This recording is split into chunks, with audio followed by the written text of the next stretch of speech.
Alors, bienvenue à chacun dans notre débrief. Aujourd'hui, comme à notre accoutumée, nous allons passer en revue le live qu'a donné Zoul Lassan ce mercredi 9 avril sur le réseau social Facebook, sur la page de la véritable histoire de l'homme noir. Le titre qu'il a donné à son live, qui est l'archange Raphaël. Avant que nous, on ne plonge dans les révélations qu'il nous a apportées sur cette entité particulière, quel a été votre ressenti en un mot? Réconfortant. Réjoui. Découverte. Délice.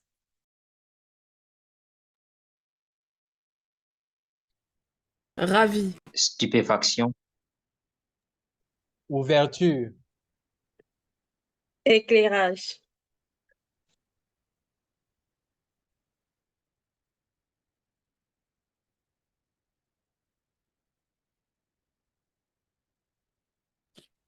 En ce qui me concerne, c'est enthousiasmé.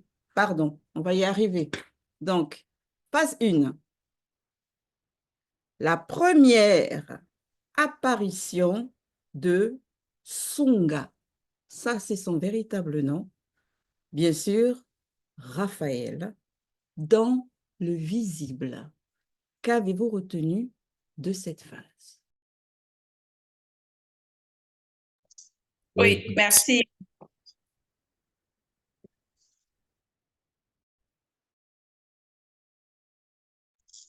OK.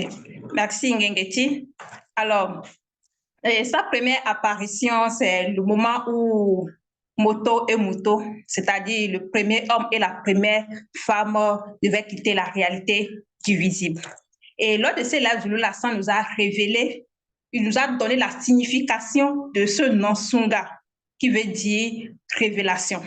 Et par rapport à cela, moi, je parle déjà du fait que Moto, même avant de venir dans cette réalité du visible, c'est une entité qui s'est dépouillée d'abord et il est venu dans le plan astral. Et du plan astral, après la chute, maintenant, qui s'est retrouvé dans ce plan visible et physique.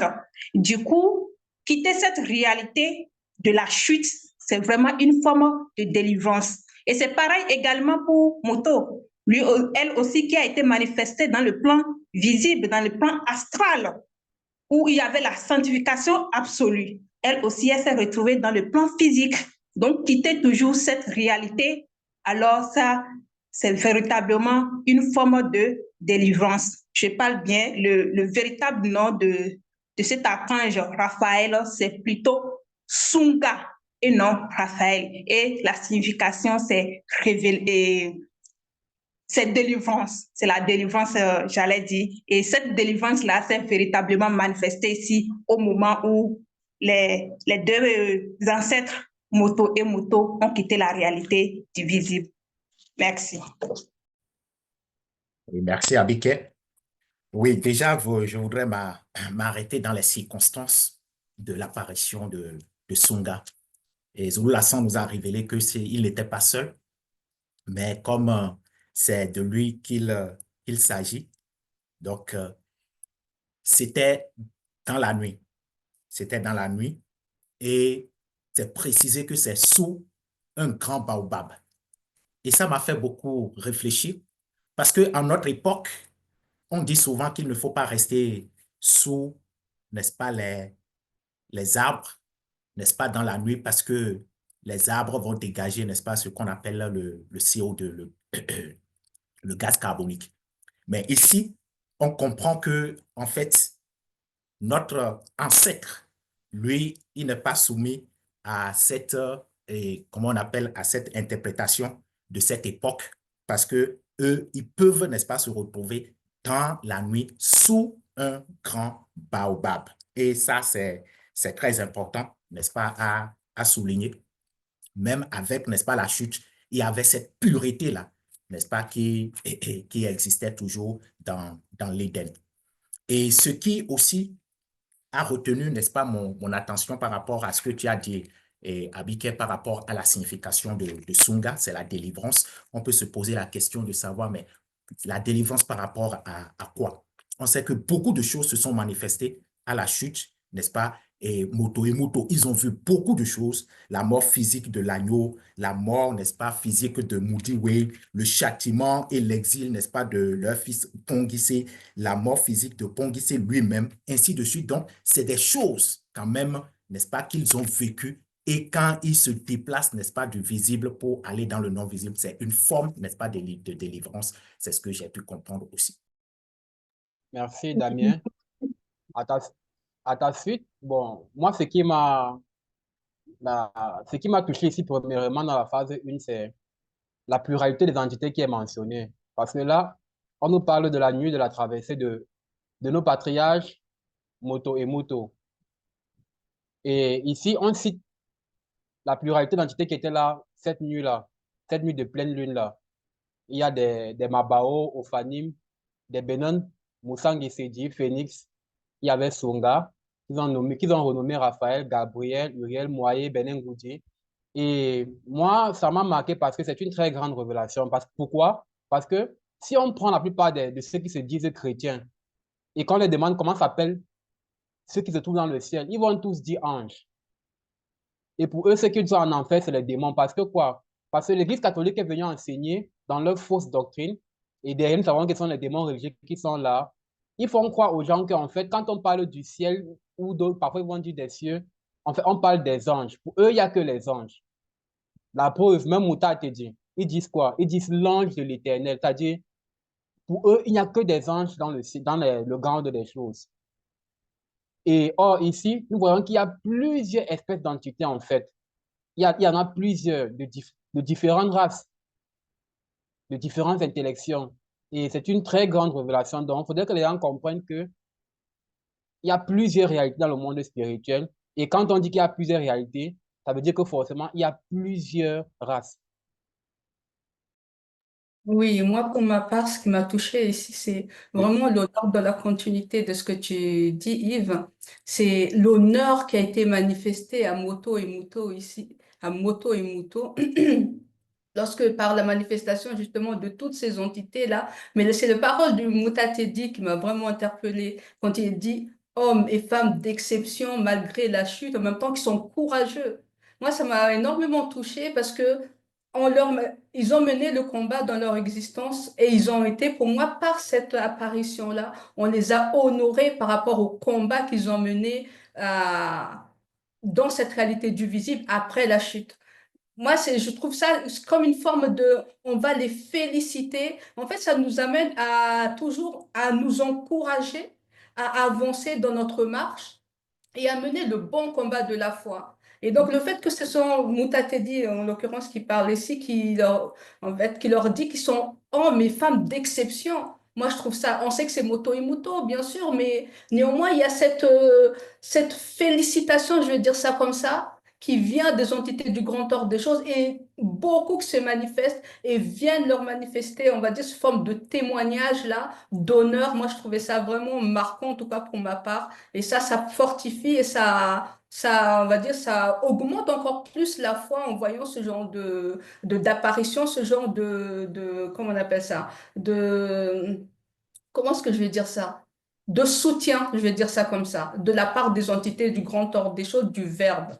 Et moi, ça m'a touché personnellement. À ta suite, Carmela, on sait que ces événements se sont déroulés lorsque OAC, c'était encore un seul bloc.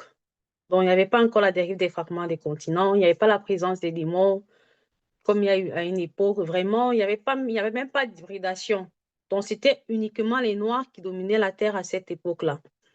Aussi, de ce que je comprends, c'est que tous les actes que nous posons, que ce soit volontaire ou involontaire, cela a une conséquence parce que cela a été dès le commencement avec nos ancêtres, Moto et Muto. De manière involontaire, ils ont manifesté la désobéissance, mais cela a quand même impacté, il y a eu des conséquences. Ils se sont retrouvés dans la dimension du physique. Mais par rapport, et ils ont obtenu le mystère de la grâce purificatrice parce qu'on nous dit que durant toute leur vie dans la dimension du visible, ils n'ont plus connu de faute de façon involontaire, même volontaire qu'ils n'ont pas fait, et même involontaire, ils n'ont plus commis de faute. Et c'est la raison pour laquelle ils ont obtenu le mystère de la grâce purificatrice. Et c'est la loi qui avait été donnée dès le départ par Mouta Tedi lorsqu'il prophétisait par rapport à ça. Et là, tu comprends encore quand on nous dit que le verbe de Loba n'est pas partial. Il fait les choses dans la justice. Et comme tu as mentionné, Carmela, on doit vraiment nous efforcer à suivre les traces de nos patriarches, Moto et Muto, à rester courageux et persévérants sur le chemin de la sanctification. Alors, en ce qui me concerne, moi, déjà, par rapport à l'apparition de Sunga dans le visible, ce que l'on devrait déjà prendre conscience, c'est qu'en fait, les entités du grand ordre des choses, elles ont toujours foulé, en fait, le sol de Wassé, depuis la manifestation de la création du visible. Déjà, à l'époque, avant que Moto ne chute, mais elle était entourée des entités du grand ordre des choses. Elle descendait, elle venait, elle se manifestait à lui.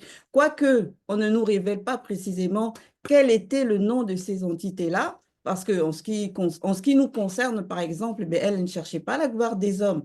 Elle venait accomplir ce qu'elle devait accomplir, dire ce qu'elle devait dire à Moto ou aux animaux, et elle partait. Mais après la chute, on voit qu'il y a certaines d'entre elles qui se sont véritablement fait fréquentes dans la manifestation du visible par rapport aux hommes. Bien sûr, ce n'est pas tous les hommes. On parle toujours de la race noire ici, et en particulier les initiés ou les non-initiés graciés. Donc, elle se manifesta à ces personnes-là toujours dans un but précis. Et c'est ce qui est arrivé à Sunga quand il est venu pour la première fois. Comme vous l'avez noté, c'était pour accomplir quelque chose de particulier envers Moto et Muto. Et sa présence au sein de toutes ces entités qui se sont manifestées à eux est justifiée par le nom que Sunga porte. Donc, dans le verbe, déjà, c'est toujours l'ordre et la précision. Tout est fait pour une raison bien précise. En parlant justement d'ordre Guégueti, il y a aussi un point qui m'a marqué, c'est que je me rends compte qu'en fait, Moto est le tout premier à avoir rencontré justement euh, euh, euh, Sunga.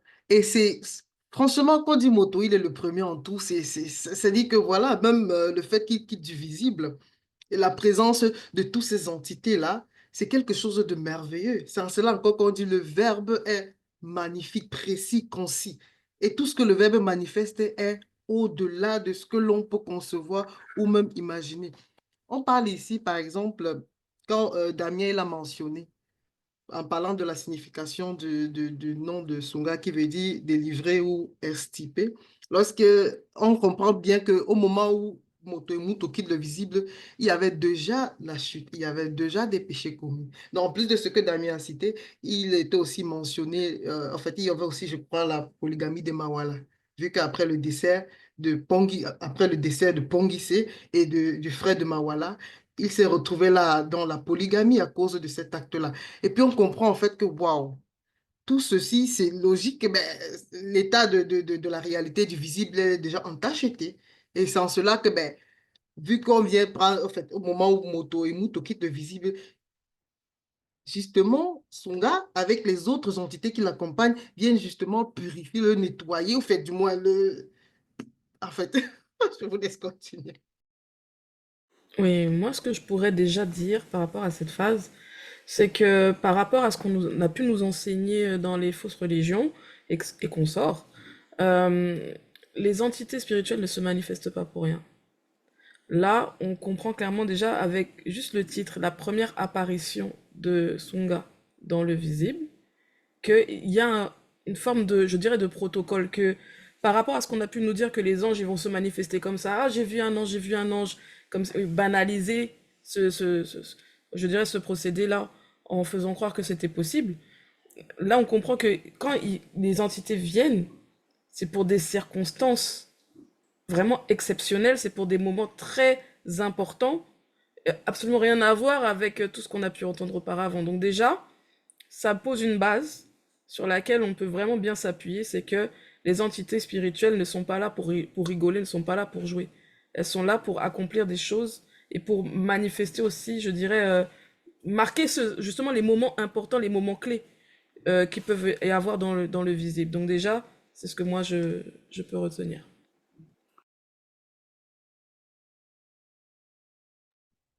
Oui, Ok, à ta suite, Merci. À ta suite, Bekeke, dis-moi ce que je retiens dans cette phase déjà avant.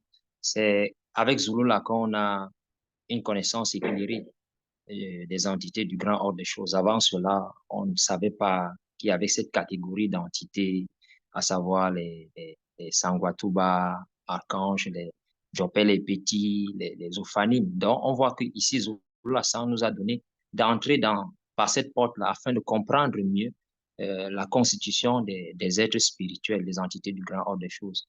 Et comme Loris l'a dit, Moto est la source. On comprend pourquoi il est la source, parce qu'aucun homme avant lui ne pouvait voir, faire la rencontre de Sunga qu'ils ont nommé Raphaël. Et on comprend aussi que, avec ce qu'Ngengeti a dit, derrière la manifestation d'une action, et on nous a fait comprendre derrière la manifestation d'une chose, il y a un esprit. Donc, certainement, ce n'était pas de façon anodine que Sunga faisait partie de ce grand cortège-là qui était venu, il peut dire quoi, pendant la manifestation de la grâce purificatrice. Ce n'était pas anodin. Ça veut dire qu'il y avait un processus qui était en marche et chacune de ces entités-là, certainement, avait un rôle à jouer pour que Moto puisse entrer dans la restauration de son corps et de son âme. On sait que Moto, en tant qu'entité qui s'est dépouillée, son esprit n'a pas été touché pendant la désobéissance qui s'est manifestée. Donc, je vais m'arrêter. Justement, bon, pour poursuivre dans la lancée que j'avais prise, comme vous avez dit, le nom de Sunga, pardon, c'est très spécifique. C'est vraiment très, très spécifique et c'est lourd c'est lourd d'importance dans le cadre de Moto. Parce qu'il y a justement un élément qui nous a été donné dans le verset qui est de Ebotédi, justement 1,437, qui révèle le pourquoi, effectivement, il était nécessaire pour Moto, puisque, bon, on va dire que l'un ne va pas sans l'autre, de devoir recevoir la manifestation de cette grâce purificatrice-là. C'est quand on nous dit que on parle de la chute qu'il a eu à avoir. Bon, on ne va pas en parler puisqu'on sait déjà, tout le monde sait à quoi ça correspond, mais qu'ils disent que c'est la chute non volontaire qui est liée au sacrifice. Ça, c'est quelque chose, un élément extrêmement important qui détermine aussi le pourquoi Sunga se manifeste dans le visible auprès d'une certaine personne bien déterminée. Parce qu'il ne venait pas, comme Bekekedi, je crois qu'il a dit, il ne venait pas se manifester juste pour se manifester. Il vient auprès des personnes qui doivent jouer, on va dire, ou qui ont joué un rôle important au sein justement du peuple, dans, on va dire, le prolongement de la réalisation de l'œuvre. Et Moto, le fait qu'ils disent la volonté non volontaire, la chute non volontaire qui est liée au sacrifice, ça veut dire que pour le grand ordre des choses, en fait, quoique Moto ait chuté, mais ils ne lui ont pas imputé la responsabilité de sa chute. Ils ont été châtiés, tout le monde le sait. Mais néanmoins, la responsabilité de la chute ne leur a pas été imputée. Donc, de ce fait, c'est comme si on revenait le restaurer, l'innocenter justement par rapport à l'acte qu'il avait posé, parce que c'est un acte, on va dire, un acte d'amour, mais qui n'a pas de prix, qui n'a pas de valeur, ce qu'il a fait Moto par rapport à Moto se sacrifier comme ça. Donc, vraiment, son gars, c'est pas n'importe quelle entité, n'empêche. C'est vraiment pas n'importe quelle entité. Oui, c'est ce que je voulais encore compléter ici, c'est déjà l'importance de quitter la réalité divisible.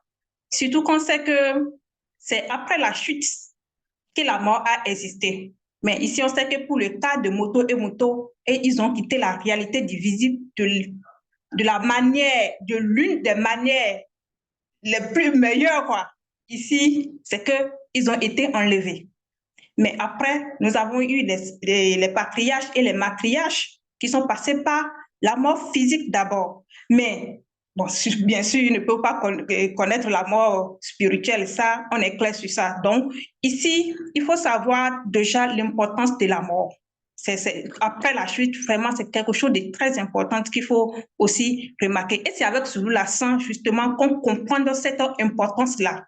Parce que tellement, avec la conscience de l'après-chute, tellement on a adhéré à cette conscience au point où, quand quelqu'un quitte le visible, peu importe le moyen, ou bien, bon, par quel canal la personne quitte, on ne voit pas cette forme de délivrance-là. Certes, passer par des imprévus et autres, on ne le souhaite pas, mais néanmoins, ça reste vraiment une forme très importante pour pouvoir intégrer le grand ordre des choses. Pour ceux-là qui marchent selon les lois et les recommandations du Verbe et non pas pour tous. C'est vrai qu'avec les religions, ils sont déjà bloqués avec enfer et autres. Mais ici, avec la spiritualité, nous, on comprend véritablement l'importance de quitter cette réalité difficile. Si Oui. la manifestation de Sunga, quand j'ai réfléchi, je me dis, si Zulu Lassan veut nous donner, n'est-ce pas, des révélations, en fait, ça va prendre des lives. C'est-à-dire, c'est en fait beaucoup de révélations, comme Ngengeti vient de le souligner, parce que c'est vraiment capital. Et il y a beaucoup de nos patriarches qui ont percé, n'est-ce pas, aussi ce mystère, parce que j'ai compris, quand Sunga se manifeste dans le visible, en fait, sa présence n'est pas limitée dans le temps et l'espace. En fait, c'est pour tous ceux qui viendront après. C'est pour tous ceux qui viendront, même les non-initiés graciés, nous-mêmes. En fait, ça couvre en même temps, c'est-à-dire cette délivrance-là, cette signification du nom, ça couvre, n'est-ce pas, même jusqu'à notre époque et justifie encore même la manifestation du deuxième, en réalité, en cette époque. Et on sait que Sombe, lui, il a dit, c'est-à-dire le passage, n'est-ce pas, dans la réalité du visible, pour entrer, n'est-ce pas, dans le grand ordre des choses, il faut passer par beaucoup de tribulations, des difficultés, et on comprend que déjà, si on sait que Sunga s'est manifesté à notre ancêtre, là, on ne doit pas avoir peur. On sait que nous avons, n'est-ce pas, la protection, même s'il y a des tribulations, on va y arriver. La preuve, et Mouta Tedia dit, hommes et femmes d'exception et courageux. Donc, c'est vraiment important. Merci. Moi, j'aimerais poursuivre encore dans ma lancée quand je parlais de la pluralité des entités célestes, comme nous avons vu ici. Parce que dans les consciences collectives, bon, pas tous, mais la plupart, comme je l'ai dit tantôt, ils disent que les anges ont chuté et sont devenus des démons. On va même retrouver des films là-dessus où on dit anges et démons. Et là, les religions, ceux qui sont derrière ces systèmes, ont tout fait en fait pour battre les gens dans cette conscience-là. C'est-à-dire, même quand ils disent, ils vont peut-être dire encore archange, parce que dans archange, on retrouve encore ange. Donc là, au moins, ils ont fait un effort. Quand par exemple d'Apocalypse, ils parlent de Michael, ils vont dire l'archange, parce que dans ça, tu vois toujours ange. Donc tu restes tout dans cette conscience-là où, quand on dit le ciel, bon, pour eux, le ciel, c'est les anges en fait. Et ceux qui ont chuté sont devenus des démons. Pourtant, eux-mêmes, ils disent encore dans leur dicton que le lion aura beau maigrir, mais il ne deviendra jamais le chat. Ça veut dire que quoi, même si un lion maigrit, il reste un lion. Mais pourquoi voulez-vous dans vos consciences que un ange chute, il devient un démon? Non.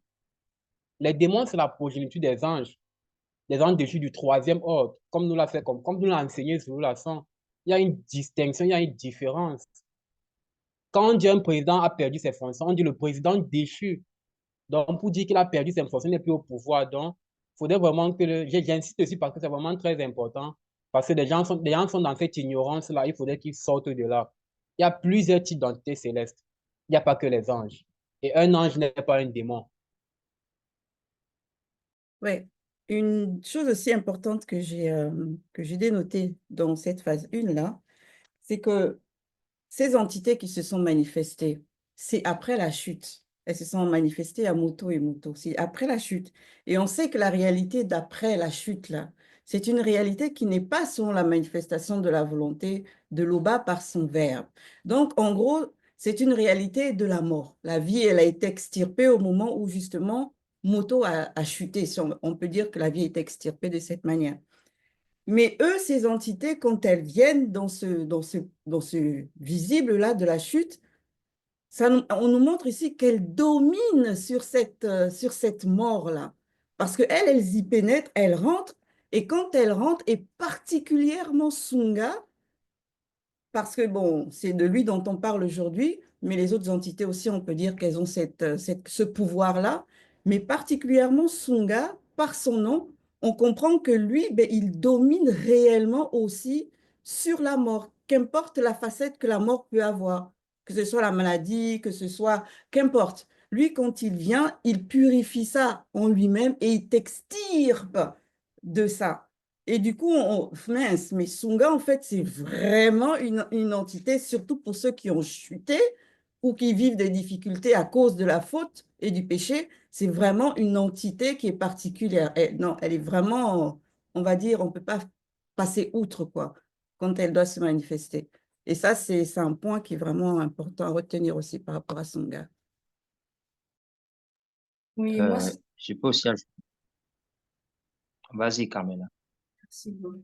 Oui, moi, ce qui m'a aussi interpellée ici, que j'ai beaucoup aimé, c'est lorsque la sœur nous a fait mention justement par la présence de Sunga, le fait de, avant de les extirper, comme Ngengeti disait, il fallait restaurer pardon, l'être de Moto et le corps. Moi, je me suis dit, en fait, finalement, avec le verbe, comme Ngengeti disait toujours tout à l'heure, là, qu'il n'y a pas de... C'est toujours l'ordre. C'est-à-dire que là, on va extirper tout ce qui a été, on va dire, de faiblesse, tout ce qui a été de changement qui n'était plus là, donc, qui n'était pas là, je vais dire, à la base, avant de les extirper, il faut que tout soit restauré. Et comme Gengeti disait, moi, c'est pareil hein, par rapport à cette entité-là. C'est vrai qu'on ne connaît pas grand-chose, mais maintenant, quand on nous révèle, mais on voit son importance capitale, je vais dire ça comme ça, dans le processus de ce qui est manifesté par rapport aux personnes lorsqu'ils sont, on va dire, dans des faiblesses, lors de la guérison ou même de la restauration. Moi, je trouve ça vraiment merveilleux lorsqu'on nous montre que par rapport à cette restauration-là, avant de les extirper, il faut néanmoins déjà qu'il y ait ce changement-là, que tout ce qui n'était pas au départ soit extirpé. Et là, on nous montre encore cette facette-là de lui, là, moi, que j'aime beaucoup, parce qu'on ne on connaît pas beaucoup de choses sur lui. Et là, la sonde nous dévoile un peu plus sur cette entité-là. Justement, nous allons poursuivre dans notre débrief et on va passer justement à cette ouverture que nous a encore donnée, Zoulasan, de mieux pénétrer sur l'identité même de Sunga. Et la phase 2, il a intitulé « Autre nom de Sunga ». Qu'avez-vous retenu par rapport à cette phase? Oui, je vais commencer dans cette phase. Et ce que je retiens déjà, c'est la signification de son autre nom, Munganga. Munganga, qui signifie guérisseur. Et comme Zoulasan l'a dit, après la chute ici, pour ceux qui sont en Afrique, ils ont l'habitude de prendre ce nom de Munganga pour sorcier, pour marabout, dans le sens négatif. Et ce qui m'a aussi frappé, c'est la description que Doubisset, dans Doubisset 1, verset 353 à 358, fait de Munganga et des autres entités qui se sont manifestées lors de la vision qu'il a eue à travers le voyage spirituel qu'il a fait avec Dibangane et Biedi. Contrairement à ce que les JCN, je les appelle comme ça, ceux qui sont dans les fausses religions, décrivent comme vision, entre guillemets, ils ne nous donnent pas de précision. Ils nous disent simplement que non, ils ont vu un être qui était entouré de lumière, un être qui resplendissait de lumière. Pourtant, ici, on voit comment Doubisset nous donne cette description. Il dit qu'il était puissant, il était terrifiant, il avait un aspect redoutable et imposant. Donc, on comprend ici que dans la spiritualité, les choses ne sont pas occultées, les choses ne sont pas voilées. On nous donne clairement la description des entités du grand ordre des choses, contrairement à ce que ceux qui sont dans les fausses religions, sous l'inspiration des démons religieux de haut rang tels que Mitel qui est derrière Jésus, inspirent à ceux qui ne connaissent pas la vérité. Ils doivent comprendre ici que cette entité qu'on nomme Munganga, qui est également Sunga, lorsque nos patriarches les voyaient, ils donnaient une description, je peux dire distincte de ce qu'il pouvait apercevoir dans la vision. Donc, je vais d'abord m'arrêter là. Oui, je vais continuer dans ce que tu dis, Baume, parce que dans cette phase, on comprend quelque chose aussi de très très important, c'est que les entités ont vraiment une identité propre. Elles ont plusieurs facettes, elles ont plusieurs façons d'agir, elles sont pas cantonnées juste à un rôle précis, et puis elles font que ça, que ça, que ça, que ça, j'aime bien toujours faire le parallèle avec ce qu'on a pu nous enseigner, parce que c'est tellement une délivrance en fait de recevoir ces enseignements à travers les lives, qu'il faut vraiment en faire mention pour aider ceux qui nous écoutent. Dans le principe même des entités spirituelles, selon, en tout cas comme ça avait déjà été dit dans la phase précédente, on dit qu'il y a des anges point barre. Il n'y a pas autre chose. Ange, archange. Et puis voilà. Et de temps en temps, ils vont essayer de parler des chérubins. Ils se mélangent un peu, ils savent pas trop voilà, ce qu'il y a véritablement. Mais là, avec juste le début de la phase, autre nom de Sunga, ça veut dire que Sunga n'est pas juste Sunga. Il a une multitude de facettes.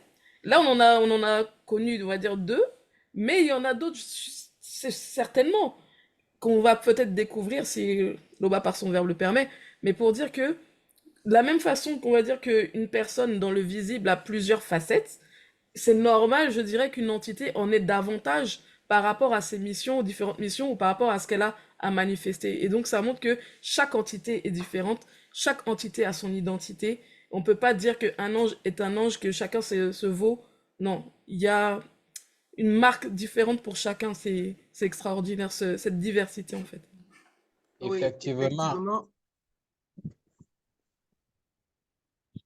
Vas-y, Yves. merci. Effectivement, Gengeti, et une fois de plus encore, ça nous montre l'importance du nom, déjà même au niveau même du spirituel, notamment que le spirituel, c'est la base. Donc, nous voyons ici que, en fait, les noms que porte cet archange-là représentent en fait plusieurs facettes qu'il a. Mais ici, on parle de deux facettes. Donc, on nous présente 2 noms. Un, Munganga, qui veut dire le guérisseur, et 2, Sunga, qui veut dire délivrer. Et c'est vraiment remarquable, comme tu l'as dit, et c'est logique, parce que même quand on fait une comparaison avec le visible, c'est-à-dire, tu peux travailler quelque part où tu es une seule personne, mais tu as 2 fonctions. Peut-être par rapport aux études que tu as fait, par rapport à tes connaissances, tu peux occuper 2 fonctions dans ton travail. Donc, c'est tout à fait logique. Mais moi, ce qui m'a particulièrement marqué, c'est vraiment la précision dans Kalatandimsi, parce que nous avons vu à la phase 1 que lorsqu'il a été mentionné les entités qui étaient présentes lors de la grande traversée de Moto et Muto, notre patriarche et notre matriarche, on a cité Sunga et non Munganga. Pourquoi? Parce que justement, Sunga veut dire délivrer. Et c'était comme une délivrance pour eux parce que, en fait, ils quittaient cette réalité de la chute.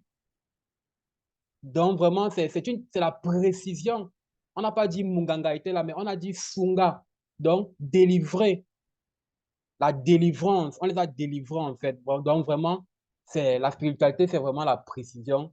Et c'est quelque chose que moi, je mentionne toujours parce que j'apprécie beaucoup. Oui. Pour poursuivre avec ce que tu viens d'ouvrir comme porte, Yves, c'est justement, j'ai pénétré aussi par là par rapport au nom que l'on nous donne, l'autre nom que l'on nous donne de Sunga, Muganga. Et Muganga, j'ai réalisé que c'est le nom, on va dire, on se réfère à lui quand il vient agir dans le visible par rapport à ceux du visible. Et là, on parle de guérisseur. Mais maintenant, quand il s'agit de toucher plutôt la guérison, mais du côté, on va dire, spirituel, cette facette, cette dimension-là, là, on nous donne plutôt son identité sous le nom de Sunga. Et ça m'a ramené à Joki Sabe. Joki Sabe, on nous a donné aussi ces 2 identités. Joki Sabe, c'était dans le sens visible, c'est-à-dire la personne que les gens ont fréquentée, ont connue dans le visible durant son existence, dans le visible. Et il porte aussi l'autre nom qui est Kunmane Mula. Et là, c'est dans le sens caché des choses, donc du côté spirituel. Et j'ai vu qu'en fait, les entités, bon, je ne sais pas si c'est le cas pour toutes, mais du moins pour Sunga, là, ça se prête à ça aussi. Parce que d'autres personnes, par exemple, qu'on va voir par la suite vers qui il va agir, ceux-là, ils vont le nommer aussi Munganga. Ils ne vont pas dire Sunga. Et lui aussi va se présenter sous l'identité de Munganga. Oui, je vais continuer dans la suite de Bekekedi par rapport à l'image que, franchement, les biblistes actuels là, nous donnent, hein. C'est que l'ange ou l'archange, il n'a un seul rôle précis là, et puis c'est la même chose, c'est toujours la routine. Mais franchement, Zolassan, il enlève vraiment les écailles. C'est-à-dire qu'il nettoie et il pue. C'est-à-dire que voilà la vérité, c'est ça qu'il faut, voilà ce qui est. Et c'est ça qui est vraiment magnifique. Comment est-ce qu'on peut s'imaginer, c'est-à-dire qu'ayant la conscience du verbe aujourd'hui, un homme a la capacité de faire plusieurs choses.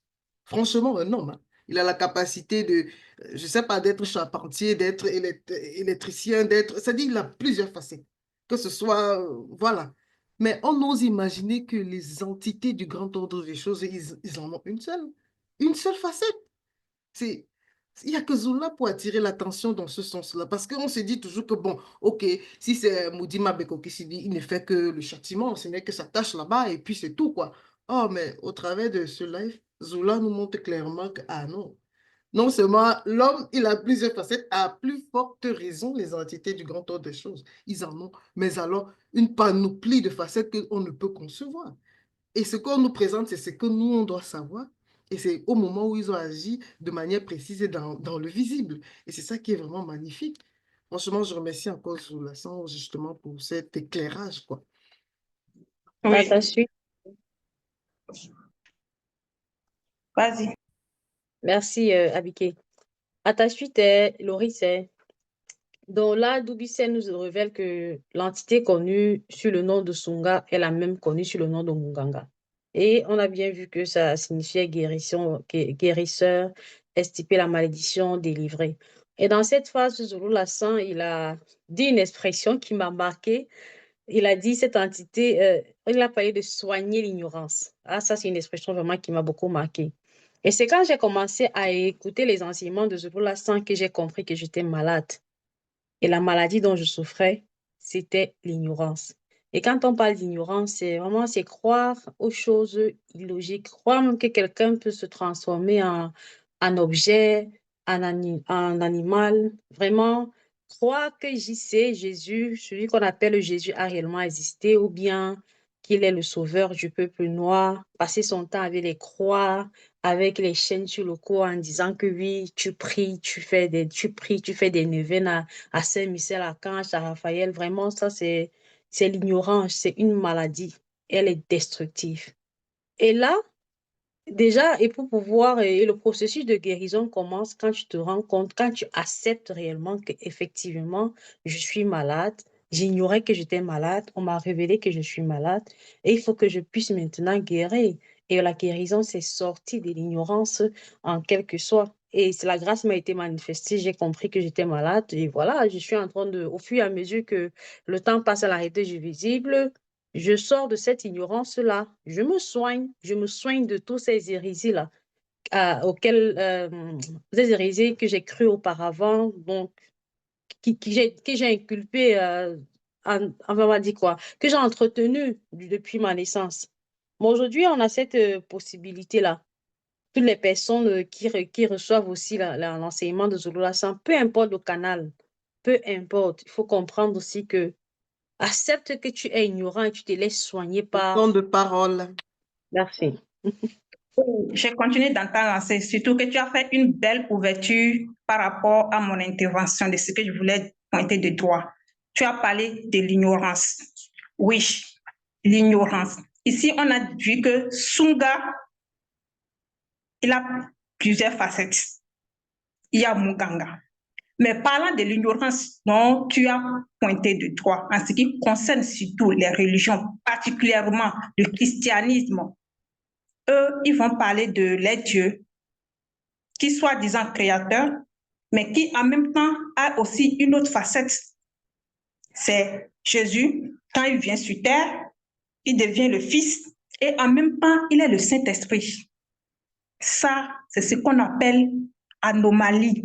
C'est ce qu'on appelle confusion, même délit total de penser que un soi-disant créateur vient encore et il devient une créature.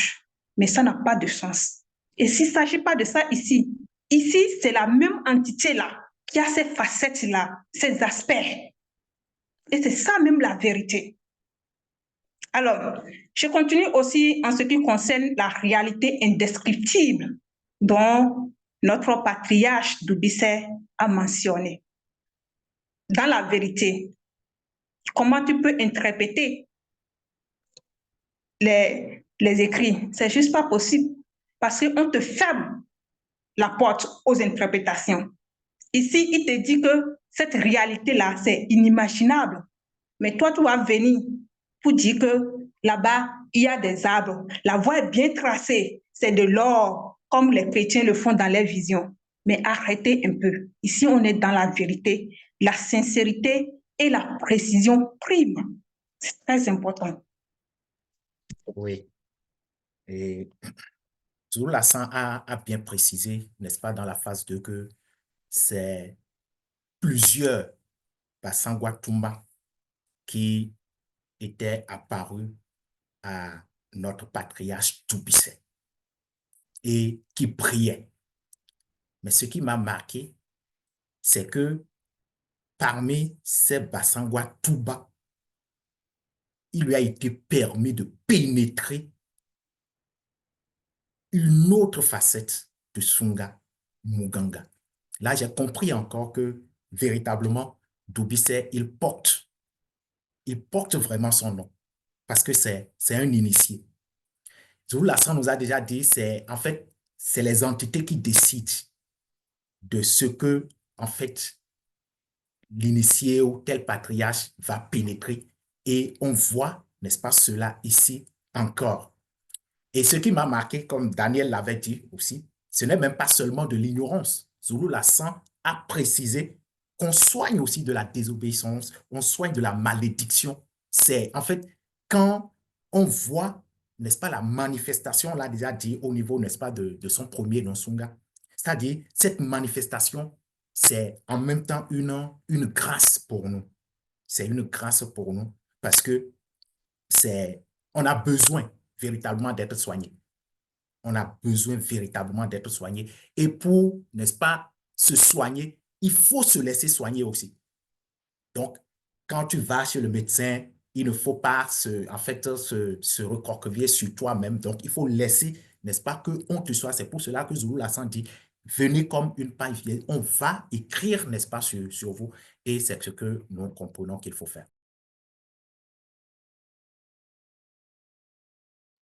Oui, moi, ce que j'ai beaucoup aimé ici aussi, lorsque Lasson nous fait, Ouh.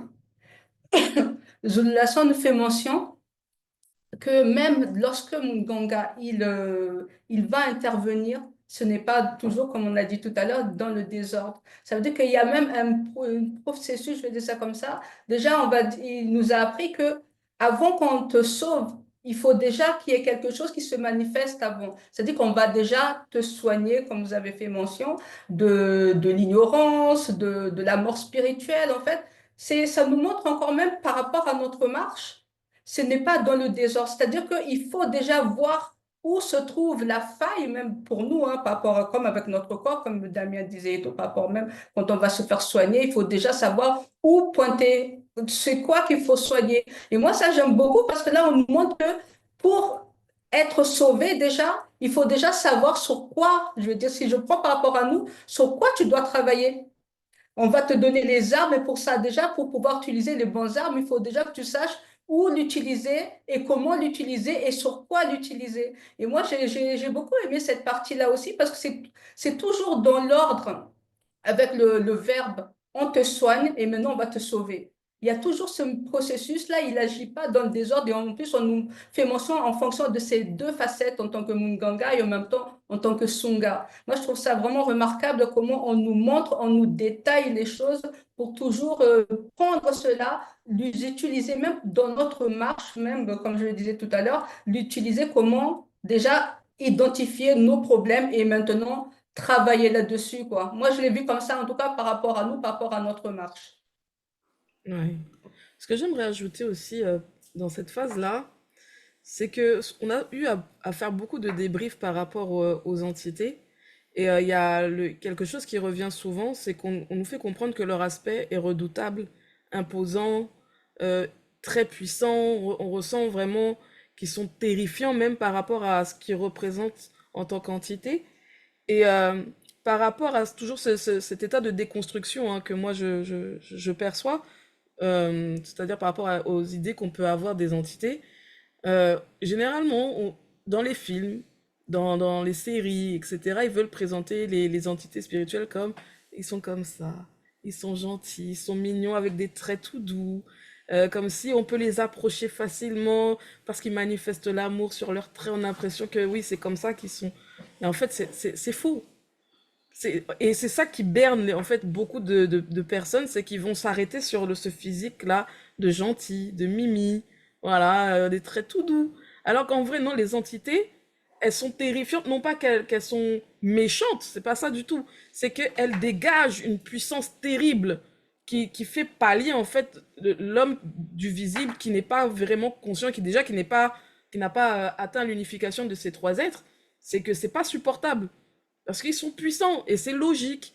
Donc, il faut aussi faire un travail de fond par rapport à ces idées-là. Pourtant, on voit le travail, par exemple, de Sunga, comment Sunga œuvre et a œuvré. Euh, on voit la manifestation de l'amour, on voit tout ça. Mais il y a des personnes, si on leur montre, ils vont se dire, wow, que non, ça peut pas être ça, que normalement, ça doit être plutôt comme on nous montre Jésus, là, gentil, qui ne crie pas, qui n'a pas d'aspect... on va dire terrifiant, etc. Donc c'est important de se recentrer par rapport à ça.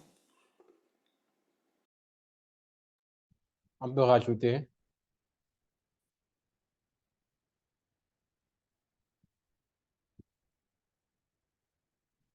Je peux? Oui, Ah, d'accord. Autre chose que j'aimerais aussi soulever ici, c'est justement, toujours parlant des noms que Zoula nous a donnés, qui représentent les deux facettes de cette entité-là ici. Et ce que je remarque, c'est que lorsqu'on traduit ces noms, ça donne des significations. Par exemple, Muganga qui veut dire guérisseur et Sunga qui veut dire délivré. On voit que lorsqu'on traduit un nom, ce nom ne donne pas un autre nom, mais il donne une signification.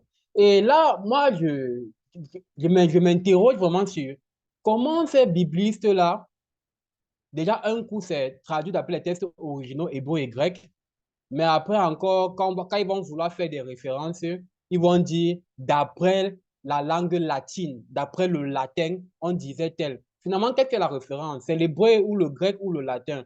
Bref, c'est une parenthèse. Comme je disais tantôt, comment ils ont fait pour traduire des noms en des noms? Moi, je me pose toutes ces questions. Hein. Parce que là, ils disent, je ne sais pas comment en grec ils disaient ou en hébreu ou en latin, mais ils nous donnent des choses comme Michel, Raphaël, Uriel, Gabriel. Comment ils ont fait pour traduire des noms en des noms? Ça n'a pas de sens. Exemple, moi, je m'appelle Bekina. Comment tu vas traduire mon nom en grec? Et ça va donner un autre nom. C'est impossible. Par contre, tu peux traduire mon nom en français. Ça donne une signification. Donc, vraiment, arrêtez de berner les gens. La vérité est là devant nous. Et ça se voit. On traduit un nom, ça donne une signification. Et on nous dit que c'est une facette de l'entité. Ça, c'est la vérité. Vraiment, merci Zoulou Lassan pour le travail que tu fais. Merci Yves. Nous allons donc nous poursuivre dans notre débrief et nous allons nous arrêter cette fois-ci sur la phase 3 que Zoulou Lassan a intitulée « Le libre arbitre de Muganga ». Qu'avez-vous retenu de cette phase? Oui, merci. Et Ngengeti, déjà avec tout ce qu'on voit là, sincèrement, que ce soit la phase numéro 1, la phase numéro 2, pour ceux-là qui nous suivent véritablement, mais est-ce qu'à un moment donné, on peut penser que des entités, ou précisément ici Sunga, ne pouvaient pas avoir de libre arbitre? Alors que nous, en tant que des hommes de l'après-chute, nous jouissons du libre arbitre. Moi, je dirais même que oui, Sunga a de libre arbitre, tout comme les autres entités. Et leur libre arbitre est même libre en ce sens que ce sont des entités du grand ordre des choses d'abord, mais qui aussi, à cause de leur mission, peuvent venir dans le plan visible. Les entités ont la capacité de se matérialiser aussi pour prendre un corps approprié, un corps physique. Les entités aussi ont la possibilité de se téléporter. Beaucoup de choses, la puissance qui émane d'elles. Donc, déjà de part, même ces traits, on voit la liberté dans leurs mouvements. Oui, ça, c'est quelque chose, c'est le premier point que je voulais déjà aborder. Et ici aussi, par rapport au verset que Zoulasan nous a montré, en ce qui concerne Wondje et Sangwa Boam, mais on voit ici qu'il a même dit de lui-même qu'ils ont de libre arbitre, qu'il a de libre arbitre naturel. Et c'est par cela maintenant qu'il a intervenu, il a exaucé les prières. Donc franchement, ça, c'est la vérité, hein. Tout simplement. Par rapport à cette phase-ci, franchement, j'ai pensé à ce que Bohm disait une fois, que l'homme se croit vraiment le nombril, hein. Franchement, il croit vraiment qu'il est le nombril de tout, quoi. Il est au centre de tout, tout était fait pour lui, de façon à ce que même les êtres spirituels, les entités sont à son service, quoi. Ils sont, franchement, mais qu'est-ce que l'homme peut se donner plus d'importance que les entités du grand ordre des choses? Encore que l'homme, lui, c'est la chute, et que les entités, ce sont des lois, elles sont vivantes. Mais arriver à penser ça, il faut être que dans des Bibles classiques pour se retrouver, pour qu'ils nous bernent, ils nous amènent à penser de la sorte. Si vraiment ils pensent que les entités du grand ordre de choses n'ont pas de libre arbitre, qu'on nous explique alors comment Satan, lui, il a chuté, il a décidé volontairement de chuter. S'il n'a pas utilisé son libre arbitre, on est conscient que les objets comme par exemple je sais pas, les téléphones ou bien les télécommandes, lorsqu'on les programme, elles réagissent en fonction de l'information qu'on les donne. Ça veut dire que les objets n'ont pas de libre arbitre, ça veut dire qu'elles sont manipulées par celui qui, voilà quoi, par l'homme ou bien voilà. Mais les entités du grand ordre des choses, si l'homme a le libre arbitre, comme Abigail l'a signifié tout à l'heure, il est inconcevable d'oser imaginer, de penser même qu'une entité du grand ordre des choses n'a pas le libre arbitre. Même les animaux, ils ont le libre arbitre. Donc, c'est quelque chose, c'est un fait, c'est une vérité, c'est une loi, et on doit faire avec. Effectivement, oui, ça. Oui. Toutes les créatures que le papa, son Verbe, a créées, et même celles qui ont été permises d'être là, ont le libre arbitre. Et ces créatures décident selon les capacités qui sont à leur portée. Donc, parce qu'on vu qu'on vit dans plusieurs réalités. Parlant des entités du grand ordre des choses, comme tu as mentionné, Doris, il y a certaines qui ont fait usage de leur libre arbitre en fonction de leurs propres désirs, elles sont devenues déchues. Il y a d'autres qui sont restées en adoration à l'unique et véritable créateur qui est Loba. C'est pas le libre arbitre qu'elles peuvent faire qu'elles posent cette action-là. Et celles mêmes qui sont donc restées au service du grand ordre des choses, elles sont aussi là pour accompagner ceux de la dimension du visible à cheminer sur le chemin de la sanctification. Là aussi, elles font usage du libre arbitre que le Verbe de l'Oba a manifesté en ces créatures-là, en ces entités-là. Donc, comme Zoulasan nous a bien nous a dit dans le live, les entités ne sont point les esclaves. Et en plus de ça, lorsqu'elles se manifestent, lorsqu'elles aident même ceux du visible dans leur cheminement, c'est sans force, hein. Il n'y a pas de barbarie, il n'y a rien de tout ça. Absolument rien. Il y a Abigail qui a mentionné aussi que ces entités-là aussi pouvaient venir dans la dimension du visible. On a bien vu ça aussi même avec les veilleurs lorsqu'ils se sont manifestés à Amboti. Ils ont pris l'apparence de l'homme du visible. Mais ça encore, ils ont fait usage de libre arbitre en fonction de ce qui leur a été permis de faire, parce que chacune connaît ce qu'elle doit franchir et ce qu'elle ne doit pas franchir. Donc, en fonction des instructions qu'elles ont reçues du Verbe de l'Oba, elles font usage de leur libre arbitre pour pouvoir mettre en application. Et on dit encore ici, il n'y a pas de force, il n'y a pas de dictature. Donc, les entités ont le libre arbitre, comme nous aujourd'hui, on a le libre arbitre. Oui. Oui, je vais poursuivre dans votre lancée par rapport au libre arbitre, justement. Et la première des choses, moi, on va dire, qui me vient à l'esprit, c'est que ces entités du grand ordre des choses, là, comme les Munganga et autres, Mutatedi et autres, elles ont encore ce que l'on appelle que l'on peut appeler avec, on va dire, notre conscience divisible d'aujourd'hui, le libre arbitre qui est pur. Parce que moi, j'ai dénoté qu'il y avait justement aussi une déclinaison par rapport à la qualité ou à la pureté de ce libre arbitre-là. Parce que euh, on a vu les anges déchus qui ont choisi justement, de par leur libre arbitre, de faire ce qu'ils ont eu à faire. Là déjà, ça nous manifeste un autre état de libre arbitre, avec Satan, le Moudiba Mobé et autres. Ensuite, il y a eu ceux du troisième ordre, qui ont eu eux aussi à faire les choix en allant, ben voilà, commettre l'hybridation et les abominations. Et au fur et à mesure qu'il y a eu des chutes et des chutes et des chutes, ce libre arbitre-là, il s'est toujours aussi trouvé impacté. La qualité, du moins, comme moi je le dirais, est devenue de moins en moins pure, de plus en plus souillée. Et aujourd'hui, est-ce qu'on peut nous réellement parler que le libre arbitre est vraiment un libre arbitre que l'on a, nous, aujourd'hui? Parce que ce libre arbitre, en fait, est circonstanciel. C'est toujours en fonction de certaines circonstances que l'on va dire que, oh, on va user de notre libre arbitre. Mais est-ce que c'est réellement ça, quoi? C'est la question. Oui, effectivement, Ngengeti. Et par rapport au libre arbitre que Muganga a révélé ici, et on sait que c'est au travers aussi cette phrase que Sangwa Boam avait prononcée, donc Muganga nous exauça. Et là, je me suis dit, mais Muganga et Sangwa Boam et Wondje, ils ont prié Loba. Donc, ils ne vont pas prier Muganga.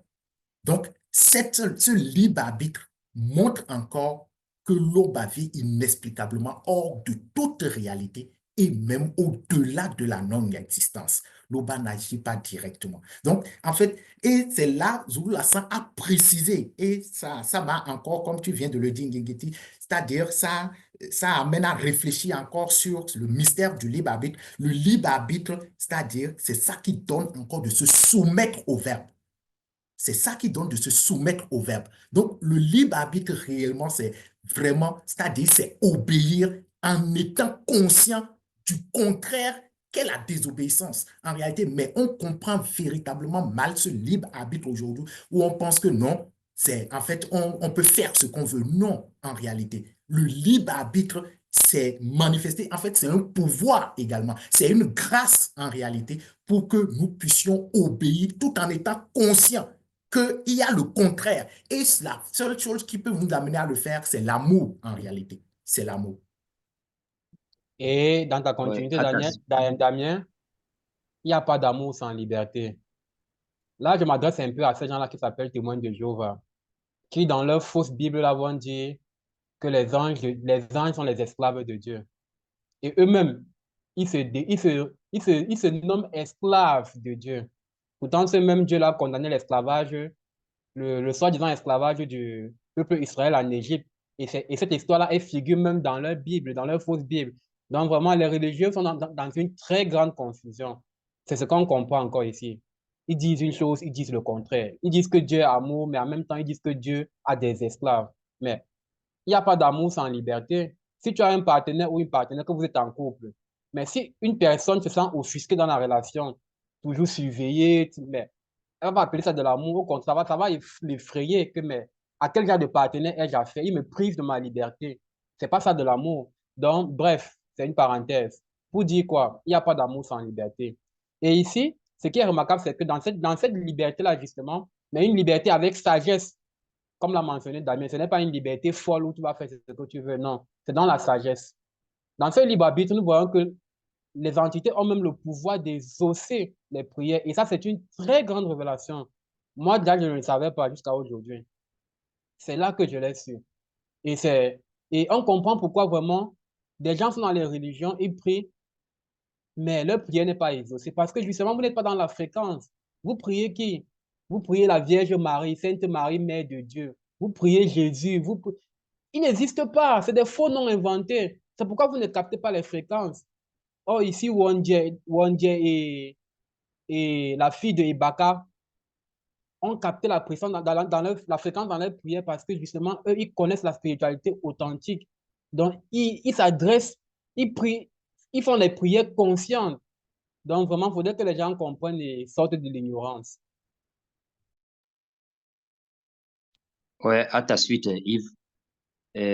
Comme tu l'as dit, hier, lorsqu'on était dans ces assemblées de la mort, là, on ne comprenait pas beaucoup de choses. Et on nous faisait croire que nous sommes supérieurs aux anges, aux êtres spirituels. On disait même qu'ils sont à notre service. C'est ce qu'on nous disait, que non, les anges sont à notre service. Pourtant, ça, c'est une grosse hérésie, c'est un gros mensonge. Parce que, comment, tu l'as dit tout à l'heure, un être qui exauce tes prières, tu peux être supérieur à lui. Ça c'est incompréhensible. Avec les enseignements que Zula nous donne aujourd'hui, on comprend que les entités sont nos aînés spirituels qui nous accompagnent dans notre cheminement, qui nous aident à arriver au but. Et parlant du Libabit, moi, ce qui m'a marqué pendant le live, c'est lorsque Zula a parlé du Libabit naturel. Et Ngengeti l'a dit, on voit qu'après, avec les après-chutes, notre Libabit, aujourd'hui, il est contaminé. Je peux dire même qu'il est corrompu. Et c'est avec la manifestation de la grâce du Verbe de l'Oba, au travers des enseignements que nous recevons, que nous pourrons atteindre ce Libabit naturel qui est en conformité avec les lois qui émanent du Verbe de l'Oba. Parce qu'on voit que le Libabit des entités vibre en phase avec la soumission au Verbe de l'Oba. Donc, nous également, notre Libabit doit redevenir naturel pour que nous puissions, nous également, être conformes dans notre soumission aux lois, aux préceptes qui émanent du Verbe de l'Oba. Donc, comme tu l'as dit, tous ceux qui ne sont pas dans la vérité que Zula apporte ne peuvent pas capter la bonne fréquence. Ils vont toujours être dans ces hérésies-là, pensant être exaucés alors qu'ils ne sont pas exaucés. Et il y a aussi un détail. Si les entités telles que Munganga exaucent les prières, il faut comprendre qu'elles sont au-delà de vos divinités, vous là. Parce que vos divinités sont quoi? Des démons. C'est des démons. Oui, moi, ce qui m'a beaucoup touchée ici aussi, c'est la compassion, je vais dire, que a manifesté Munganga. Il n'était pas, on va dire, il n'a pas agi depuis le spirituel, il s'est manifesté dans la réalité à l'époque de Songwabwa, mais de Wanje. Donc, il a reçu cette prière-là, comme vous avez déjà fait mention, où il s'est passé par la prière, mais néanmoins, de son libre arbitre, maintenant, il est descendu.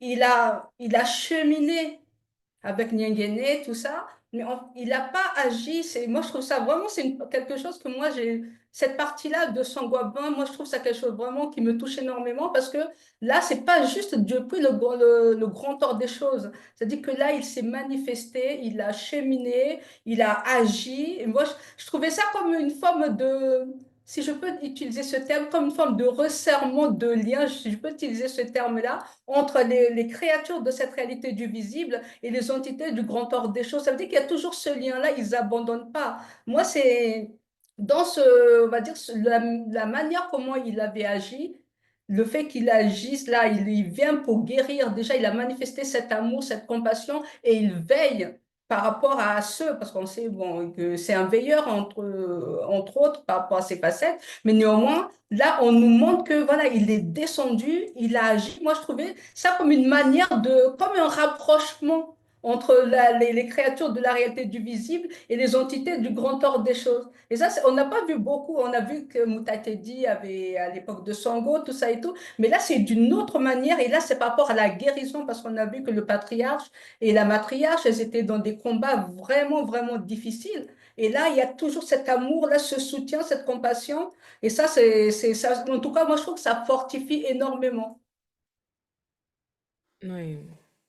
En fait, on comprend hein, vraiment dans cette phase-là que la spiritualité, c'est la liberté. Hein. Et ça fait vraiment un contraste, je répète toujours, par rapport à ce qu'on a pu recevoir. La spiritualité, c'est la liberté. Il n'y a pas de place pour être forcé de faire les choses. Si quelque chose est fait, c'est qu'il y a la manifestation de la volonté dans ça. Et là, on le comprend clairement avec Munganga encore, par rapport à tout ce qui a pu être énoncé déjà par vous tous.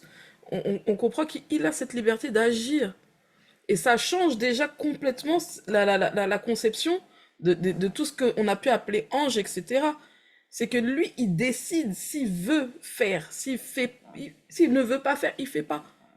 Mais en fait, c'est complexe quand même, comment c'est expliqué, comment c'est conçu, parce que il va le faire quand même, parce que si c'est selon le verbe, il va le faire, parce qu'il, par rapport à l'initiation même que chaque entité a reçue, il y a ce cheminement-là, il y a ce procédé, ce processus que chacun a pu recevoir, et ils vont savoir exactement quoi faire dans telle ou telle situation. Donc c'est tout ce qu'on peut lire en fait dans Kalatambal et dans Kalatadim, si tout ce qu'on a pu recevoir jusqu'à présent, ça montre à quel point la spiritualité c'est vaste, il n'y a pas de place en fait pour se dire que non, il y en a un qui est au-dessus et les autres vont juste faire ce qu'il dit, comme on peut voir dans les Bibles classiques. Donc Dieu c'est lui qui décide et puis les autres vont suivre seulement ta ta ta ta ta. Non, là c'est le choix, ce choix-là de vraiment servir, de faire ce qui est selon le verbe. Et c'est juste magnifique, en fait, de se rendre compte que même nous pouvons avoir accès aussi, par la soumission au verbe, de faire les choix, parce que souvent on entend « Ah, j'ai fait ça, mais j'avais pas le choix. » Non, en fait, dans toute chose, on a le choix d'agir d'une manière ou d'une autre, et donc ça recentre encore par rapport même à son avancement, qu'on a le choix d'agir selon le verbe ou de ne pas le faire. Oui, Je peux comprendre. un point aussi. Un point aussi qu'on nous donne, que Zulasan nous apporte, qui est très important sur on va dire, les capacités, les pouvoirs des entités du grand ordre des choses. Vous savez, quand on a grandi, que ce soit qu'importe quelle confession, on nous a toujours fait croire qu'il fallait qu'on s'adresse, par exemple, à notre ange gardien, que c'est vers lui qu'il fallait qu'on aille confier nos prières et tout ça, et que c'était que lui seul qui pouvait recevoir nos prières et tout ça. Là, ici, Muganga, il révèle que lui aussi, il reçoit les prières et que s'il veut le faire, eh bien, il les exauce. Il a cette capacité-là et ce pouvoir-là. Et personne ne l'empêche ou ne le contraint à le faire. Donc, ça veut dire qu'on peut prier en s'adressant en s'adressant au verbe, parce que bien sûr, il ne faut pas s'adresser à une entité en particulier quand on élève la voix, en passant par le verbe. Et là, on a une multitude et des milliers, des milliards d'entités du grand ordre des choses qui sont à même d'écouter ce que l'on dit, d'écouter notre demande et de venir les exaucer par la suite. Donc, quand on dit qu'on est vraiment, protégé, qu'on a vraiment la bienveillance sur nous, c'est vrai parce que combien il y a d'entités? Ça, personne ne sait. On peut regarder les myriades d'étoiles qu'il y a dans le ciel, on ne peut pas les dénombrer. On peut s'imaginer que les entités, c'est pire que c'est plus que ça même encore. Donc, des grands frères, on en a beaucoup qui veillent sur nous. Et d'être conscient de ça, vraiment, c'est une grâce. Quand on marche selon les lois du verbe de Loba et qu'on sait qu'il y a autant de grands frères qui sont là et qui veillent sur nous, quoi. C'est quand même... Ah, mince. Je peux compléter, Gengeti? Oui, Merci. Dans la véritable spiritualité, il y a une cohérence, vraiment, c'est parfait la cohérence. On nous a déjà révélé que l'Oba n'intervient pas directement dans sa création, il intervient au niveau de la dimension du visible à travers les entités. De la même manière, dans le sens inverse, lorsque on prie, nous, ceux qui ont reçu la manifestation de la grâce de connaître ce qui est également le véritable créateur, il y a aussi les entités qui reçoivent nos prières. Mais là, comme vous avez bien mentionné, elles agissent par rapport, parce qu'elles-mêmes sont soumises au verbe de Loba, et elles agissent en fonction de ce qui doit être fait. Il faut bien qu'on puisse estiper cette idolâtrie qu'on avait quand on était encore sur le chemin de la mort spirituelle, parce que c'est quelque chose qui est profond là. Il y a, chez les catholiques, chez les chrétiens, ils beaucoup prient Marie parce qu'ils disent que le fait que Marie soit la mère de Jésus, en priant Marie, ça va faire en sorte que Marie part intercéder pour, je vais prendre les expressions qu'ils utilisent dans les fausses assemblées, Marie part interpréter pour JC pour que Jésus puisse les exaucer, parce que la mère, elle est susceptible de mieux comprendre, de mieux convaincre le fils. Et c'est dans cette forme d'idolâtrie-là que beaucoup de chrétiens sont, et beaucoup parfois, même quand ils sont dans les problèmes, ils rencontrent des difficultés, que ce soit les maladies et tout, ils vont faire les prières à Saint-Michel Archange, les prières à ceci, parce qu'ils estiment qu'en priant, en manifestant, en agressant leurs prières, ils vont pouvoir prendre ces prières-là et aller et reconduire à Dieu, si j'avais dit ça comme ça, afin qu'ils puissent être exaucés. Mais non, ça, c'est une idolâtrie. Et nous qui sommes sur le chemin de la sanctification, il faut qu'on estime totalement ça en nous. Prions uniquement l'Oba. Aujourd'hui, on a les révélations qu'il y a les entités, mais il n'y a que l'Oba seul qui doit être prié et adoré. Jamais, au pire des cas, ne mentionne même pas les entités dans ta prière parce que c'est sensible. Plus on avance, plus ça devient vraiment et vraiment sensible. Il ne faut pas qu'on manifeste l'idolâtrie. Oui. Et une chose que je voulais aussi aborder, on a dit qu'il faut prier l'Oba, mais pas son verbe. Et en même temps, on sait que déjà, la foi sans les œuvres, la foi sans les œuvres, elle est morte, je vais dire ça comme ça. Mais de la même manière, notre prière aussi devient agréable quand elle est approuvée par le verbe de l'Oba. Quand nos œuvres sont conformes, c'est en ce moment-là que ça ouvre la fréquence d'une entité. Et déjà, nous, on ne s'en occupe pas. Mais ce qu'il faut faire, c'est de veiller déjà sur sa propre marche dans la sanctification. Et c'est ce qui fait la différence. Certains vont prier, même prière, mais ils n'auront pas la même réponse.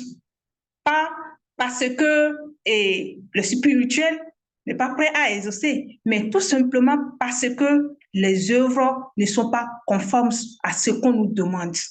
En cela aussi, c'est un appel qu'on nous fait ici parce qu'on a vu notre patriarche Sangwam Wam. L'entité a dit qu'à cause de ses œuvres, de ce qu'il faisait, donc c'est quelque chose aussi qui est très, très, très important, qu'il ne faudrait pas négliger. Sinon, on serait en train de prier comme les religieux qui récitent tout simplement, qui ne savent rien. Mais ici, nous devons faire toutes choses dans la bonne conscience parce qu'on nous apprend aussi qu'à un moment donné, il faudrait qu'on fasse quelque chose. C'est quoi? Et j'oublie l'expression, c'est qu'il faut accomplir notre demande. C'est important. Merci Abike. Nous allons poursuivre donc et on va terminer par la phase 4 que Zoulasan a intitulée Muganga lors de la venue de Djokisabe. Qu'avez-vous retenu de cette phase? Merci Ngengechi. Bon, dans cette dernière phase, là, on parle de Muganga lors de la venue de Djokisabe dans le visible. Et nous avons vu ici que, en fait, il a été longtemps avec Djokisabe dans sa naissance, c'est-à-dire lorsque Djokisabe vient dans le visible, dans sa jeunesse, il était là. Et même quand Djokisabe était adulte, il était encore là. Et quand on regarde bien, on voit même que, en fait, les facettes de Muganga fusionnent même avec Djokisabe parce que Muganga, c'est guérir et Sunga, c'est délivrer. Et quand on regarde ce que Djokisabe a fait de son passage dans le visible, qui est le passé pour lui, il a guéri beaucoup de personnes et il a délivré le peuple de la mort spirituelle en le réconciliant avec le verbe de l'Oba. Donc, on voit même que, on comprend même pourquoi Muganga était toujours avec Djokisabe parce que, en fait, les deux ne forment même qu'un dans le sens spirituel, si on veut bien voir. Et une chose qui m'a aussi marqué dans cette dernière phase, c'est lors de la naissance de Djokisabe, on dit que le Benon Musangi Sedi était là et c'est le phénix. Et ça m'a encore renvoyé à la phase 1 lorsque Moto et Muto quittaient le visible.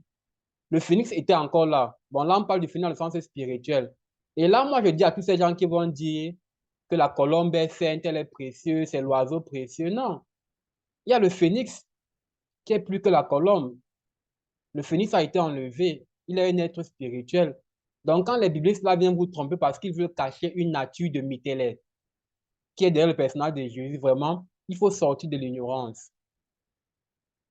Il faut vraiment sortir de l'ignorance. Merci. Oui, à ta suite, Yves. Moi, ce que j'ai remarqué et ce que j'ai constaté par rapport à cette phase, c'est que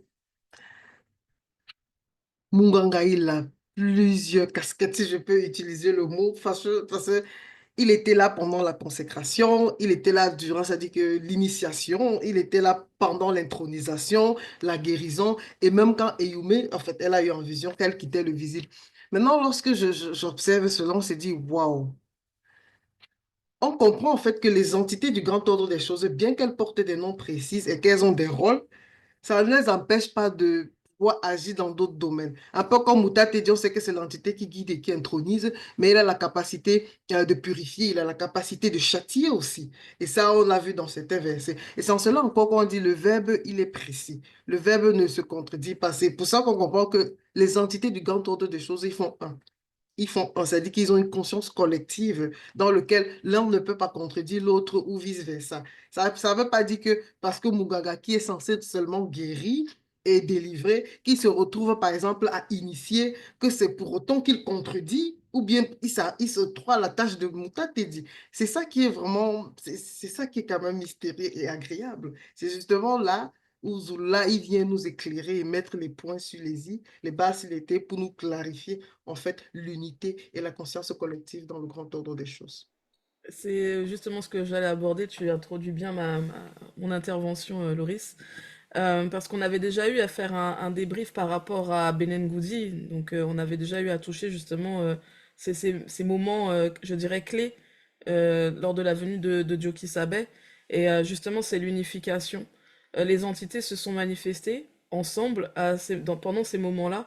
Et comme je disais, dans la première phase, ça marque vraiment l'importance de ces moments dans, je dirais, dans l'histoire. Et c'est d'autant plus important parce que Munganga, bon, avec tout ce qu'on a pu comprendre là, Songa et Munganga, on voit que par rapport même au nom, c'est normal qu'il y ait autant d'entités qui soient présentes pour ces moments-là.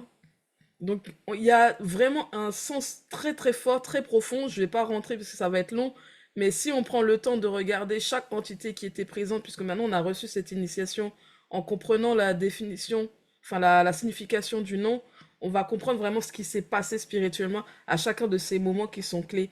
Et donc c'est juste magnifique en fait. La spiritualité, comme je dis, c'est juste merveilleux.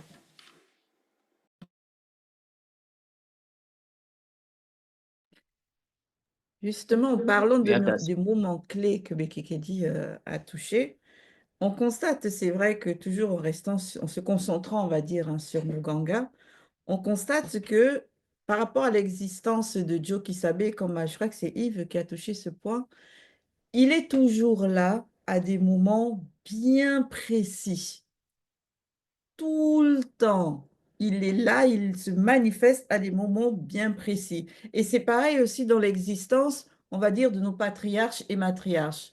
Il a toujours été là à des moments clés, genre comme un tournant, comme quand la personne va évoluer sur le plan spirituel, c'est là dans son existence, il se manifeste et il agit, de manière comme on a vu avec Tobit, par exemple.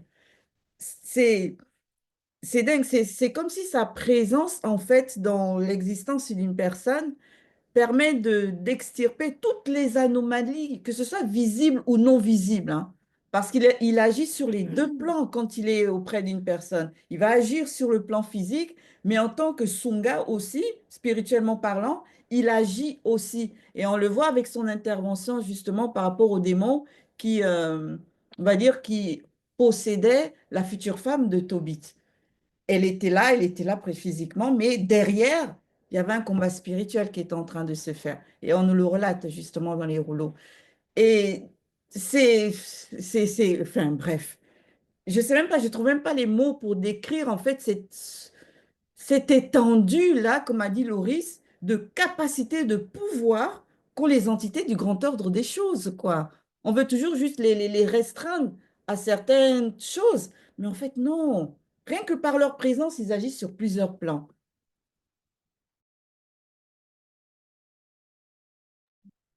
Oui, attention, Gengeti.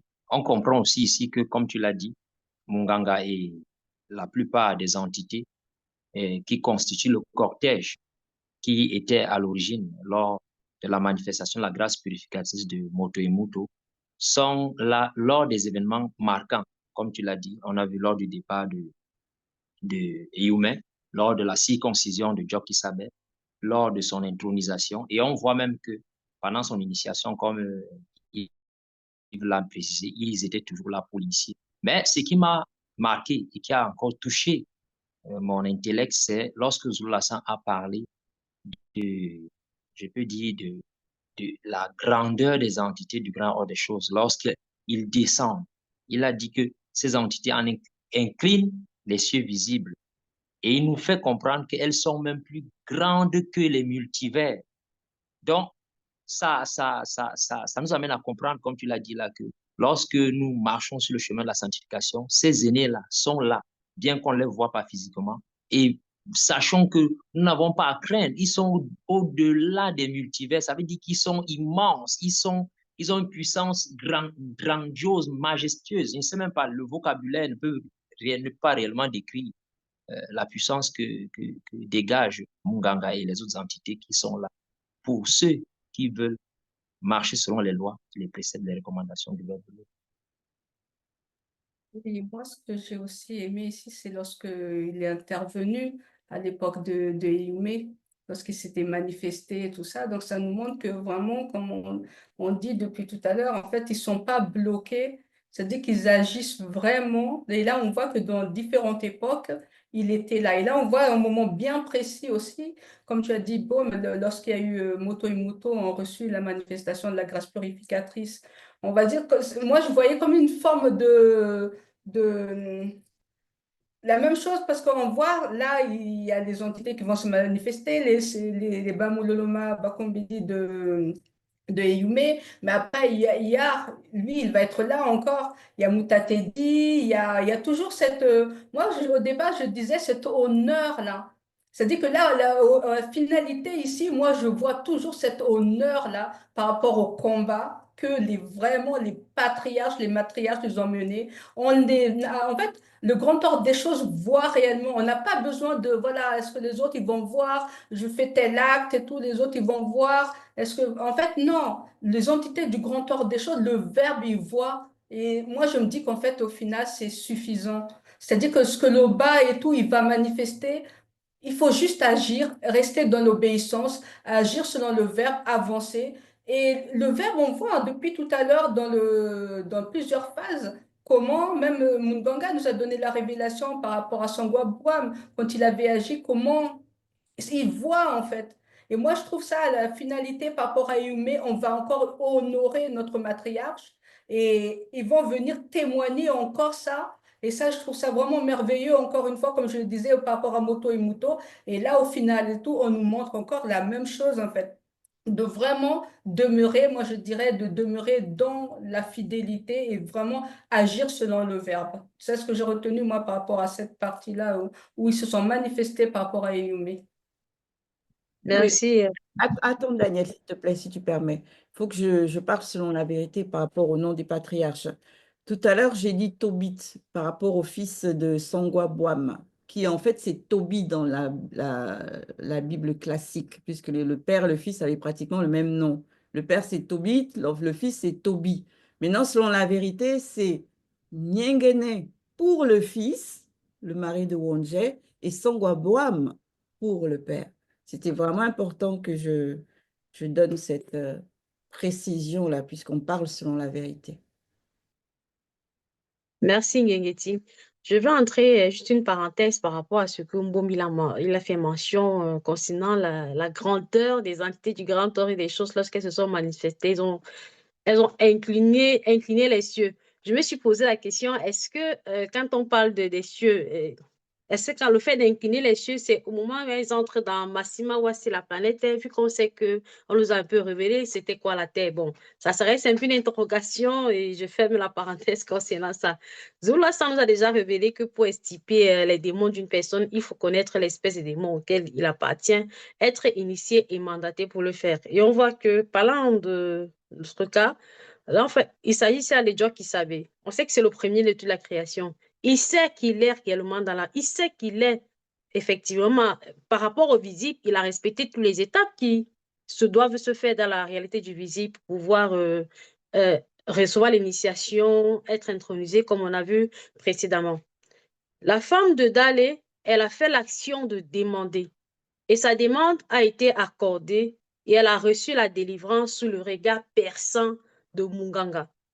Dans le physique, comme on a dit, il y a les combats qui sont revêtus de la dimension du physique et ceux qui devraient de la revêtre de la dimension du spirituel. Et on sait que derrière la fièvre que cette femme avait, il y avait le démon de la fièvre. On nous a révélé que les démons n'ont pas de corps physique. Donc, il fallait que le combat aussi soit dans la dimension du spirituel. Mais c'est quelque chose de formidable quand tu vois la cohérence dans tout ce que nous avons déjà reçu de Zulu Lassan, même dans le moindre détail, tu vois que c'est toujours la même chose. Ça ne change pas du tout. Absolument pas. Voilà, la vérité, comme on le dit, elle est unique. Elle ne fait pas le sujet objet d'interprétation ou de supposition. C'est ça. Oui, effectivement, Daniel, ce regard perçant de Muganga était chargé véritablement d'enseignement. Et par rapport au libre arbitre, on sait que Muganga aussi a révélé que le libre arbitre qu'il manifeste, c'est pas, n'est-ce pas, le grand tout. C'est pas le grand tout. Et on sait que l'un des deux, n'est-ce pas, est dans le visible. Donc, cette présence de Muganga n'est pas anodine. Elle n'est pas anodine. Maintenant, ce que j'ai remarqué pour ce live, c'est que au départ, Songa s'est manifesté à moto, le premier homme et la première femme. Mais à la fin, je comprends aussi à la phase 4 qu'il se manifeste à une fille exceptionnelle de moto, Eyume, lors aussi, n'est-ce pas, de son départ du visible. Ça m'a véritablement marqué et c'est une grâce. C'est vraiment une grâce. Merci. Oui. Et à ta suite, déjà quand on nous parle de la connaissance, le moment où on doit recevoir l'initiation, oui, on est beaucoup plus concentré, on est attentif parce qu'on sait que le verbe agit, on sait que le spirituel est là, il agit fortement. Quand il s'agit aussi de l'intronisation, tout ça, on sait que c'est vraiment des œuvres purement spirituelles selon le verbe. Mais ici, le point qui m'a beaucoup aussi touché, c'est par rapport à la circoncision, le moment où Jock-Isabelle devait être circoncis. On a vu que toute la pièce était remplie. Il y avait beaucoup d'entités et parmi lesquelles il y a aussi Sunga. Et souvent, quand il y a aussi la circoncision, même chez les non-initiés, et quand les gens viennent saluer celui qui est circoncis ou même ses parents, souvent, en tout cas en ce qui me concerne de mon côté ici, les phrases, les mots qu'ils formulent, c'est souvent pour parler de la délivrance. C'est comme si cet enfant vient d'être délivré, ou bien même les parents de cet enfant aussi viennent d'être délivrés par rapport à cet acte-là qu'est la circoncision. Donc, c'est en cela que je vois également l'importance de cette entité Sunga ici en tant que délivrance. C'est quelque chose qui m'a aussi marqué, je crois. Ok, donc merci pour vos interventions. Nous allons donc mettre fin à notre débrief. Et une chose importante quand même qu'on doit rappeler à tous ceux qui suivent Zoulassant ou alors qui vont suivre notre débrief, c'est qu'il est vraiment, mais vraiment fortement recommandé de ne jamais prier une entité. Jamais. Surtout quand on ne connaît pas sa véritable aussi identité selon le verbe. Il faut vraiment être prudent parce que c'est tentant, hein, comme on dit selon l'expression du visible. Quand on nous parle, on nous révèle l'existence des entités aussi puissantes que Sunga ou Muganga, beaucoup seraient tentés d'aller prier parce qu'ils veulent la guérison ou ils veulent X ou ils veulent Y. Mais il faut jamais faire ça, hein. Jamais, jamais, jamais. Il faut toujours prier le bas par son verbe. Et après, si l'un d'eux, des entités décide de venir t'agréer, ben, ce sera ta grâce. Mais il faut jamais s'aventurer sur cette voie-là ou ouvrir cette porte de dire que moi, je vais prier tel. Parce que cette entité-là, comme on l'a vu, hein, elle a son libre arbitre. Qui dit qu'elle va vouloir répondre à ta demande? Vous voyez? Et si elle, elle ne répond pas à ta demande, en parlant bien sûr des entités du grand ordre des choses, c'est quelqu'un d'autre qui va venir répondre à ta demande, hein. Et c'est ça le truc. Comme beaucoup, comme disait, je ne sais plus qui, que certains dans les fausses assemblées disent qu'ils ont été exaucés. Mais vous ne connaissez pas votre identité, vous ne connaissez pas le verbe de l'Oba, vous êtes dans le faux, vous priez les Jésus qui sont des démons, mais qui vient vous exaucer? Ça, c'est le gros point d'interrogation. Donc, sur ce, merci à tous pour vos participations. Et bien sûr, si le verbe le permet, au prochain débrief.